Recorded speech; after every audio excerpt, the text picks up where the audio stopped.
Olá pessoal, então vamos ver aqui, né? Vamos falar aqui a respeito sobre como iniciar aula de eletrização, que é um dos primeiros assuntos de eletricidade. E o que inspirou a elaboração dessa apresentação sobre a sugestão de iniciar eletricidade é a respeito daqui sobre a leitura sobre xerografia, a respeito do funcionamento da máquina de Xerox, né? Então, o que acontece? Além aqui do recurso de enciclopédia, vamos utilizar aqui como um material de apoio, que é o livro, outro recurso que é o livro, né? O livro escolar, que aqui está aqui, ó, eletricidade, está aqui, ó, peguei aqui no livro de física. Aqui quando ele fala aqui, ó, carga elétrica, eletrização. E, além de eletrização, você também tem a força eletrostática. Então, esses dois assuntos aqui, ó, eletrização e força eletrostática, tem também a carga elétrica. Então, vamos dizer que esses três assuntos aqui, eles compõem para iniciar o estudo sobre eletricidade. Então, quando o professor de física ele inicia eletricidade, então ele começa aqui, fala da carga elétrica, aqui, ó, tá dizendo aqui, ó. Aí fala aqui da carga elétrica, aqui tem um pouco da história da eletricidade, aqui tá falando aqui, ó. Né? Então, você vê que os próprios livros, assim, os livros atuais, os livros que temos aí de várias disciplinas, de acordo com novas pesquisas, então eles são colocados, né, nos livros, e isso enriquece o conhecimento. Você vê que o próprio livro escolar, o que ele tem de introdução motivacional, o que é a introdução motivacional? É a metodologia de ensino que vai dar prática para a teoria. Primeiro você apresenta uma prática e depois a teoria. Aí tá lá. Então você vê aqui, né? Você vê um pouco de história da eletricidade. Tá aqui, ó. Então aqui você vê que é um próprio texto que você faz uma introdução motivacional. Pode falar a respeito sobre a história da eletricidade. E tudo bem. Aí você tem aqui a carga, ó, vai passando aqui. Aqui você tem eletrização. Então, a eletrização aqui, quando um professor ele vai iniciar a aula de eletricidade, ele fala das experiências clássicas que são mais conhecidas, por exemplo, quando você pega um pente, aí você penteia o cabelo, quanto mais você pinchar o cabelo, você arranca cargas do cabelo, aí o pente ele fica eletrizado. Então, é uma experiência que se pode fazer simples, que aparece muito em feiras de ciências, quando em algumas são apresentadas experiências clássicas já conhecidas. E aí, quando se coloca no papel, aí o papel é atraído pelo pente, porque o pente foi eletrizado. Então, a eletrização está aqui. Aí fala, eletrização, além da eletrização aqui, você tem aqui que é a força eletrostática. Está aqui, ó, a força eletrostática. Porque aí fala da força entre duas cargas elétricas, tá aqui, ó, pontiformes, né? Considera a carga como se fosse um ponto. Aí atrai com outro ponto, tá aqui, ó, pontiformes, ó, tá aqui, ó. Quando você coloca assim, ó, na forma assim de esferinhas, tá? Para representar cargas de sinais contrários se atraem e cargas de mesmo sinal se repelem. Tá lá. Aí o professor, quando ele começa também sobre força eletrostática, ele vai falar logo a respeito do que é a força eletrostática. Aí fica na dúvida, como é que eu vou iniciar uma aula de força eletrostática, de eletrização?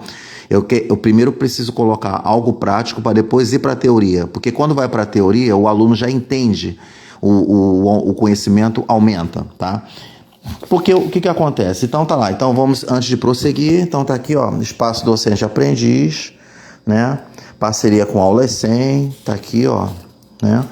Aí está presente aqui, né, nas redes sociais. Então você encontra aqui, ó, tá? Aqui, você tem aqui, né? Tá lá. E aqui, tá aqui, ó. Você tem, tá aqui, tá bom? E pronto. Aí tem aqui, ó. Beleza? Ótimo, né? Então tá lá, pronto. Tá aqui, ó. Então, vamos ver o que acontece.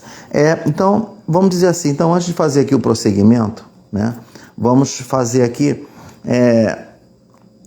vou falar sobre, rapidamente aqui, quando você tem assim, que você fala assim quando você tem dois tipos de conhecimento, né? Você tem um conhecimento, rapidinho aqui, ó, você tem o conhecimento isolado, né? Você tem um conhecimento isolado. Aí você faz, né, um contraste com o conhecimento, tá lá, em confronto, né? Você faz um confronto com um conhecimento globalizado, tá lá. Então o que acontece? Vamos lá? O que quer dizer é o seguinte, vamos ver aqui, ó, globalizado, ó, pronto. Tá lá. Conhecimento isolado, conhecimento globalizado. Então o que acontece? Acontece que, deixa eu pegar aqui, ó, coloquei o lápis, vou pegar aqui a caneta, que fica melhor para ver, né? Então vamos ver aqui, ó. Pronto. Então o que acontece? Você tem um conhecimento isolado e o conhecimento globalizado. O que acontece? Lá, há muitos anos, lá, vamos pegar aqui a década de 70, 80, né? Até o início da década de 90, o que acontece? Quando você tem um conhecimento isolado, vamos dizer assim, aí o professor ele começa ali com força eletrostática, aí ele começa lá com a teoria, o que é força, aí tá lá. Ele explica o que é a força eletrostática, daqui a pouco ele fala da lei de Coulomb, que está aqui, ó, lei de Coulomb, né? Não vou aprofundar, porque como eu sempre falo nas minhas apresentações, eu apenas dou a dica, né? Eu dou a sugestão. Então, e aqui você tem aqui a fórmula, tá aqui, ó. Aqui está a fórmula que fala da força, tem aqui a constante, né, de proporcionalidade, né? E aqui que ele fala que refere-se ao produto das cargas dividido pela distância entre as duas cargas ao quadrado. Então aqui está falando, né? Então o professor ele começa assim.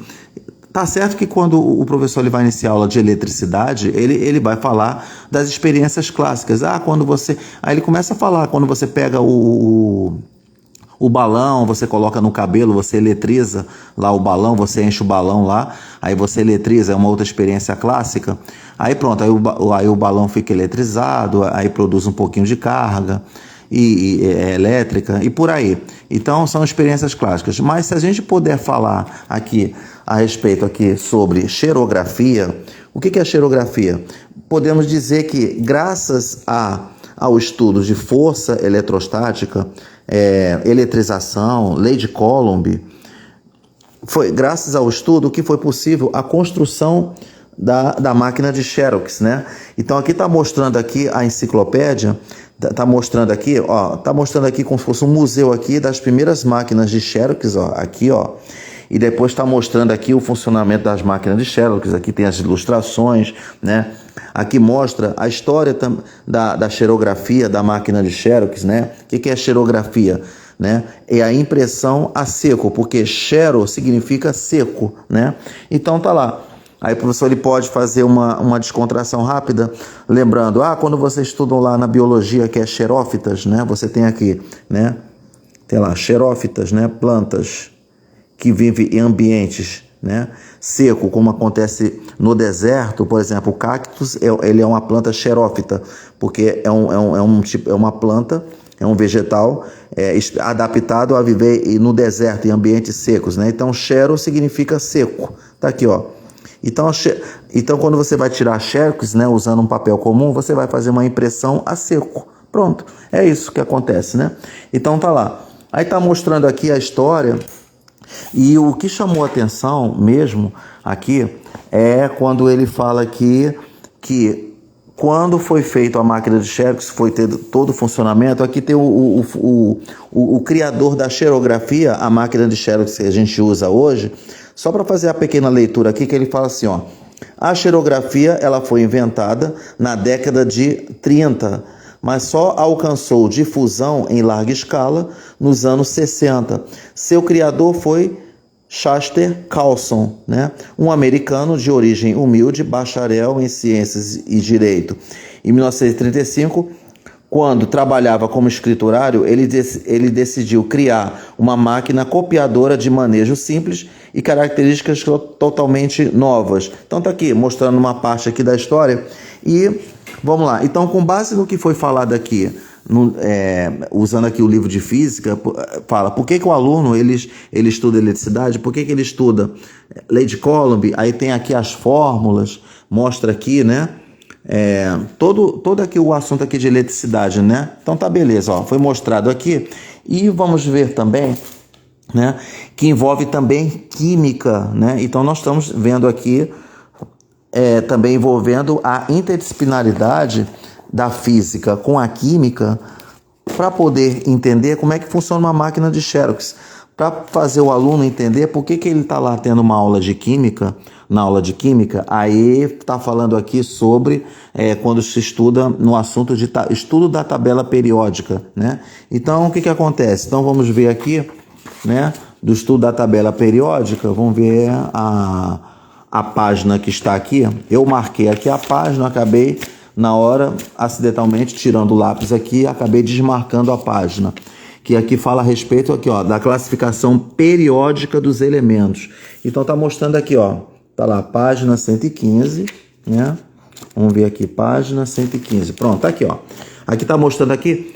Então, temos classificação periódica dos elementos, fazendo uma interdisciplinaridade com a física, né? Aí tá lá. Aqui, ó, eu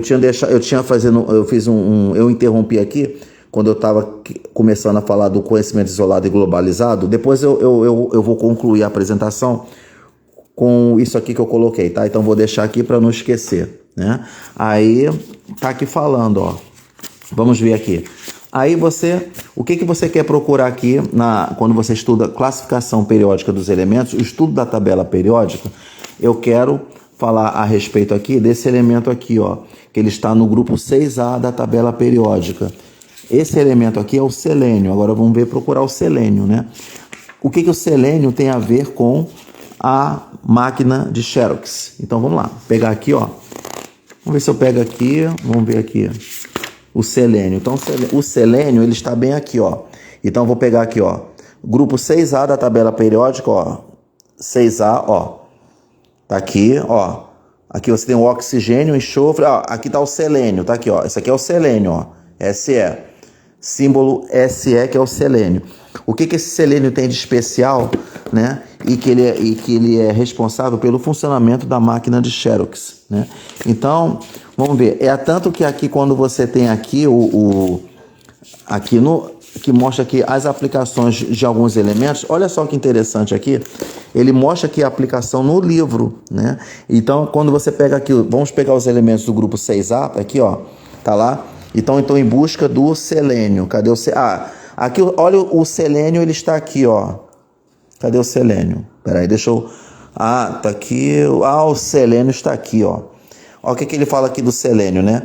Aqui tá escrito, né? Ó, o selênio, ele tá aqui, ó, fotômetro, ele é copiadora, célula solar, corante para vidro vermelho e shampoo anti-caspa. Tá aqui, ó. Aplicação do elemento selênio, aqui, ó, as aplicações, tá aqui. Então vamos pegar a parte de fotômetro, copiadora, pronto, copiadora, que tem a ver com a máquina de Xerox. Tá aqui. Por isso que o aluno lá, ele estuda tabela periódica, para poder ele entender que, uma vez que o professor, ele fala, o professor de física, ele pode ali pegar um pouquinho de química, fazer uma interdisciplinaridade com química, para falar com os alunos. Por exemplo, o professor de física, ele vai dizer, olha pessoal, você estudou lá na aula de química, no assunto de tabela periódica, os vários elementos, todos os elementos. E muitos deles, né, têm aplicações práticas que vocês conhecem, e essas aplicações estão até presentes na casa de cada um de vocês, né? Então, o que acontece? Por exemplo, no shampoo anti-caspa, copiadora, máquina de Xerox, tá lá. Pronto, tá lá. Então, nós já fizemos aqui esse recurso aqui com livro, com química, né? Agora, vamos ver aqui agora, né? Então, ele está aqui explicando todos aqui os componentes aqui da máquina de Xerox, né?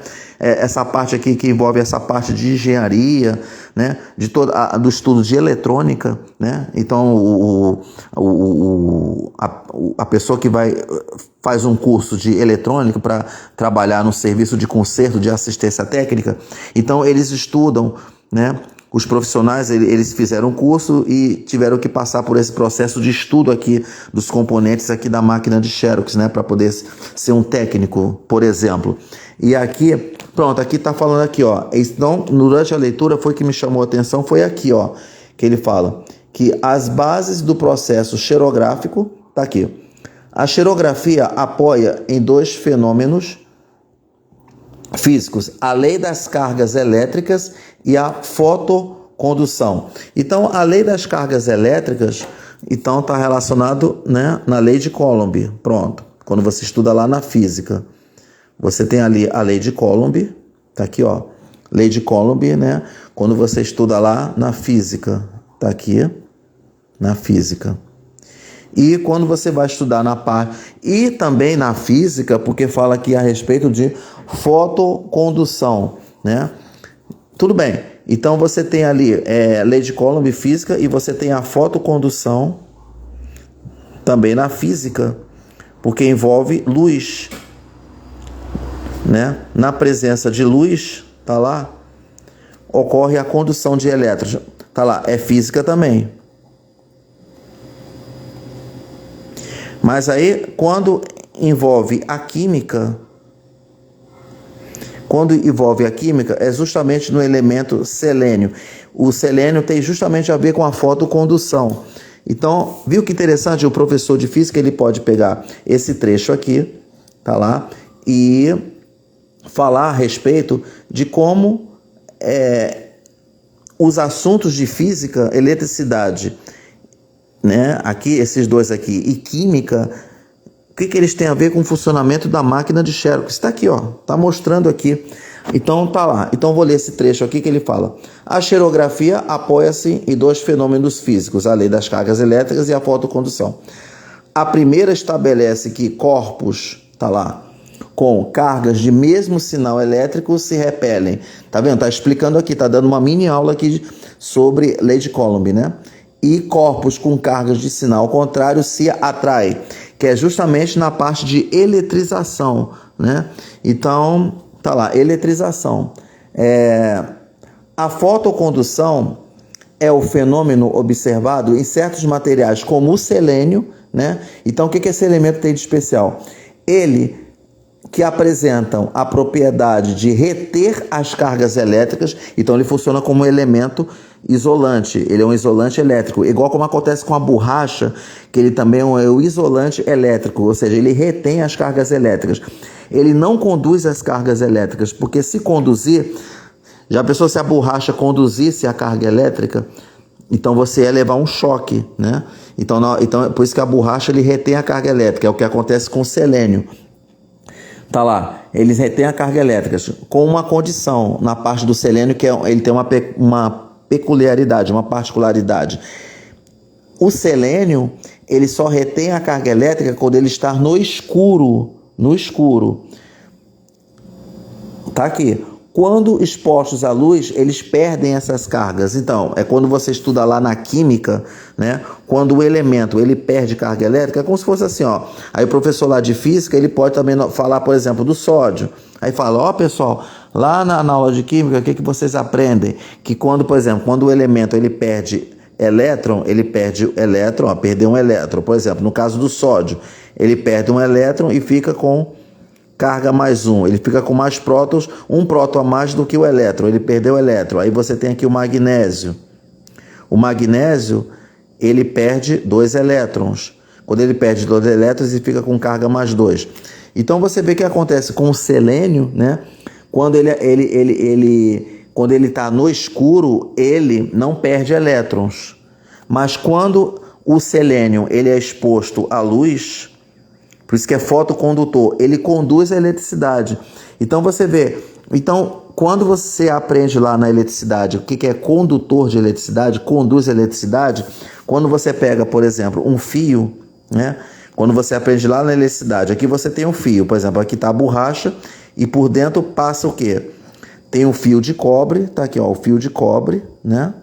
Então o cobre aqui, ele é um metal, né? Então ele perde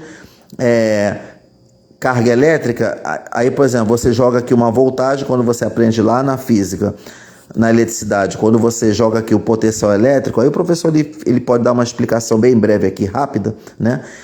Colocou uma voltagem, aí faz os elétrons se moverem, né? Eles ganham movimento, tá lá, ganham movimento, os elétrons, pronto. Então tá conduzindo eletricidade. O selênio, ele só conduz eletricidade quando é estimulado pela luz, né?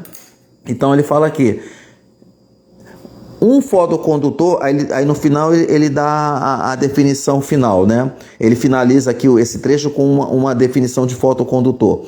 Um fotocondutor, no caso do selênio, é um material que se comporta como isolante no escuro e condutor de eletricidade na presença de luz. É por isso que lá quando você vai tirar a xerox, você percebe que na hora que vai acontecer a fotocópia, vai copiar o documento original, documento original, reparou que passa um feixe de luz na hora que, né, a bandeja ali, o vidro, né, ele se desliza para cá e para cá, né, para a esquerda, para a direita para a esquerda. Aí você vê que você pode notar que tem um feixe de luz. Esse feixe de luz, justamente, ele estimula o selênio. Aí o selênio perde cargas, né? Conduz a eletricidade, pronto, tá aí, ó. E consegue fazer a cópia, né? Pronto, é isso que acontece, tá? Então o professor de física ele pode falar sobre isso, que aí o aluno ele compreende, aí conscientiza o aluno de que por que ele está aprendendo eletricidade, né? Aí não fica o aluno perguntando, por que eu tenho que aprender isso aqui se eu não vou utilizar isso na minha vida, né? Então, quando se faz uma introdução motivacional, utiliza a metodologia, o aluno ele não fica perguntando essas coisas, aí a aula se torna mais interessante, né? Então, para finalizar na parte aqui do conhecimento isolado globalizado, é justamente isso.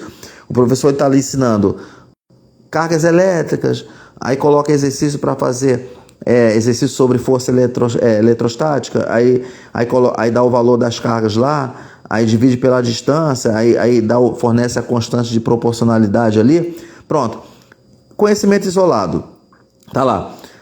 Ensina, tá lá, conhecimento isolado. É a mesma coisa que acontece com química. Aí o professor lá explica a classificação periódica dos elementos. Aí fala dos elementos.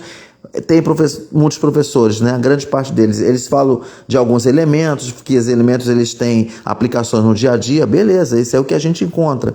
Só que acontece que quando ele vai dar uma aula de química, no conhecimento isolado, ele não vai falar, por exemplo, que por exemplo, o selênio, que é lá do grupo 6A, tá lá, né? O grupo 6A, ele tem alguma coisa a ver com a lei de Coulomb, né? Essa ligação acontece aonde? No funcionamento de uma máquina de Xerox, como eu havia falado anteriormente. Tá lá.